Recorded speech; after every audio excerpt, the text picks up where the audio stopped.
Minute કરી લે. આ શું છે? કેટલાને આવડે આ મોબાઈલ રમતા, આમાં ગેમ રમતા કેટલાને આવડે? હા હોય.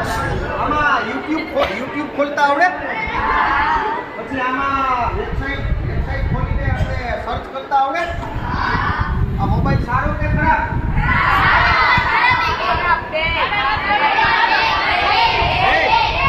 હાલો આ બાજુ સારો, આ બાજુ ખરાબ. એમ તો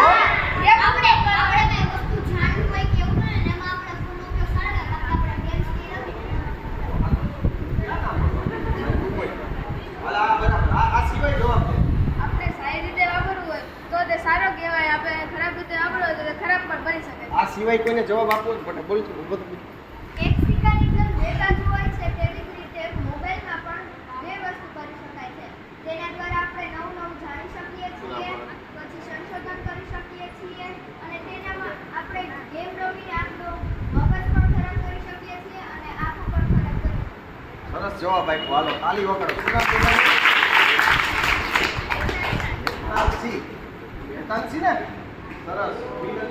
જો આ મોબાઈલ છે ને, આના માટે એક વિવેક બુદ્ધિ જોઈએ, સારા નરસાનું ભાન હોવું જોઈએ. આ સારોય છે ને ખરાબય છે. સારો એટલા માટે છે કે આમાંથી વાતચીત થાય, સારો એટલા માટે છે કે ક્યારેક આપણે પ્રોજેક્ટ કરવો હોય, ગૂગલમાંથી જ્ઞાન મેળવવું હોય, જાણવું હોય, જાણી શકાય. ખરાબ એટલા માટે છે કે નુકસાન કરે, વારંવાર વાપરો. ખરાબ એટલા માટે છે કે આ ટાઈમ પાસ માટે ખોટી વેબસાઇટ ખોલો તો આપણે વિકૃત મગજ બનાવે. ખરાબ એટલા માટે છે કે આનાથી ખોટા બોલતા શીખાય. ખરાબ એટલા માટે છે કે આ મોબાઈલની અંદર રવેડે થઈ જાવ તો તમારી વિચારવાની શક્તિ, તમારી મૌલિક શક્તિ, તમારી જે સ્કિલ છે, સ્કિલ મૌલિકતા એ મારી નાખે મોબાઈલ. એટલે વધારે પડતો તો આ ખરાબ છે, થોડો સારો છે. આપણે સારી સાઈડ જોવાનો. એટલે મોબાઈલની અંદર ગેમ રમવાની નહીં, શેરીમાં ગેમ રમવાની. ભારત માતા કી હાલો એક છેલ્લું એક જ આપણો આમ સંકલ્પ લેવાનો છે. ચાલો મેં शक्तिशाली हूँ, मेरे शरीर के कण कण में शक्ति का संचार हो, संचार हो। मैं प्रसन्न हूँ, मैं तंदुरुस्त हूँ, मेरे शरीर के कण कण में तंदुरुस्ती का संचार हो, संचार हो।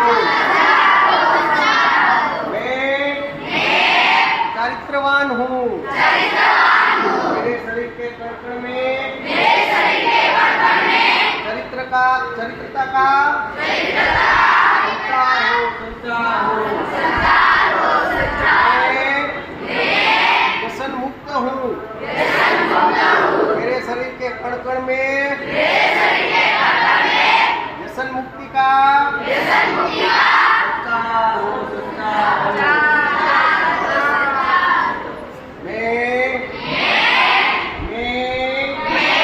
भारतीय हूँ,